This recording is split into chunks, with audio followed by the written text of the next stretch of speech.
గాజువాక నియోజకవర్గ వ్యాప్తంగా అభివృద్ధి పనులు శరవేగంగా జరుగుతున్నాయని ఎమ్మెల్యే పల్లా శ్రీనివాసరావు అన్నారు. జీవీఎంసీ 76వ వార్డు నడుపూరులోని శెట్టిబలిజ వీధి వద్ద సుమారు 20 లక్షలతో చేపట్టనున్న ప్రహరీ నిర్మాణానికి ఆయన శంకుస్థాపన చేశారు.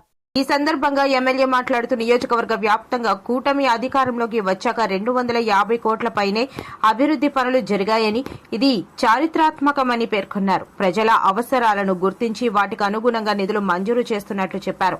గాజువాకను మహాపట్టణంగా తీర్చిదిద్దడమే లక్ష్యంగా పనిచేస్తున్నామని, ప్రభుత్వం చేపట్టే అభివృద్ధి సంక్షేమ కార్యక్రమాల్లో ప్రజలంతా భాగస్వామి కావాలని పిలుపునిచ్చారు.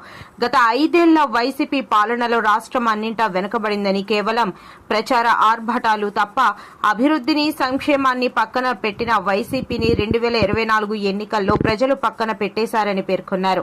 భావితరాలు చెప్పుకునేలా అభివృద్ధి అందించడమే ప్రధాన లక్ష్యంగా కూటమి ప్రభుత్వం పనిచేస్తుందని అన్నారు. ఈ కార్యక్రమంలో వార్డు మాజీ కార్పొరేటర్ గంధం శ్రీనివాసరావు నాయకులు పాల్గొన్నారు. ఏదైతే ప్రభుత్వ స్థలాలు ఉన్నాయో అవి పరిరక్షించాలనే ఉద్దేశంతో మరి ఆ రోడ్డు శాంక్షన్ చేయడం, బౌండరీ వాల్ శాంక్షన్ చేయడం జరిగింది. కనుక ఇక్కడ ఉన్నటువంటి కమిటీ మెంబర్స్, చుట్టుపక్కల ఉన్న అందరూ కూడా భవిష్యత్ తరాలకు ఉపయోగపడేటట్టుగా ఆలోచన చేయండి అని చెప్పి ఈ సందర్భంగా తెలియజేస్తున్నాను.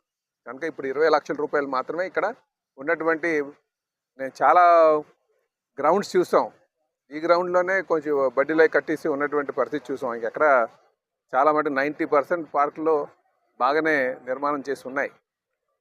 అలాగే ఈరోజు మనం 250 కోట్లతో గాజువాక అభివృద్ధి చేస్తున్నాం. 250 కోట్లు గడిచిన 2 సంవత్సరాల్లో.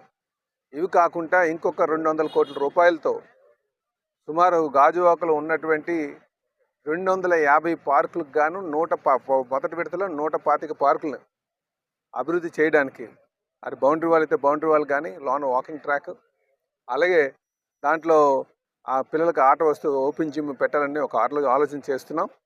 దీంతో పాటు డ్రైనేజ్ ఏవైతే కాలువలు ఉన్నాయో ఎండ్ టు ఎండ్ డ్రైనేజీలు కూడా కట్టిస్తున్నాం. ఎందుకంటే రేపు అవి అనిక్రాంతం కాకుండా ఉండాలంటే డ్రైనేజ్ ఎండ్ టు ఎండ్ ఉండాలి. డ్రైన్ టు డ్రైన్ వాటి వేసిన తర్వాత రోడ్డు వేయాలని ఒక ఆలోచనకు వస్తున్నాం.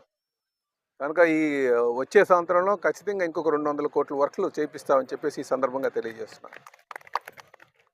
అలాగే మనం అందరం కూడా ఏవైతే ఆట స్థలాలు ఉన్నాయో ఆట స్థలాలకు సంబంధించి భవిష్యత్తు పిల్లలందరూ కూడా ఆడుకునే విధంగా ఆడుకోవడానికి, ఎందుకంటే ఈరోజు అంతా కూడా సెల్ ఫోన్కి, మొబైల్స్కి, టీవీలకి అతుకుపోతున్నారు. పిల్లల్ని బయటకు పంపిద్దామంటే రోడ్డు మీద హెవీ ట్రాఫిక్ ఉందని తల్లిదండ్రులు ఎక్కువ ఇంట్లోనే ఉంచుతున్నారు, స్కూల్కి పంపించిన తప్ప. సో స్కూల్కి పంపించిన తర్వాత ఇంటికి వస్తే మళ్ళీ ఇంటికి టీవీల దగ్గర కూర్చోబెడుతున్నాం. కనుక అందరూ కూడా మనం బాధ్యత తీసుకోవాల్సినటువంటి అవసరం ఉంది. ఈరోజు ప్రభుత్వాలు బాధ్యత తీసుకుంటున్నాయి.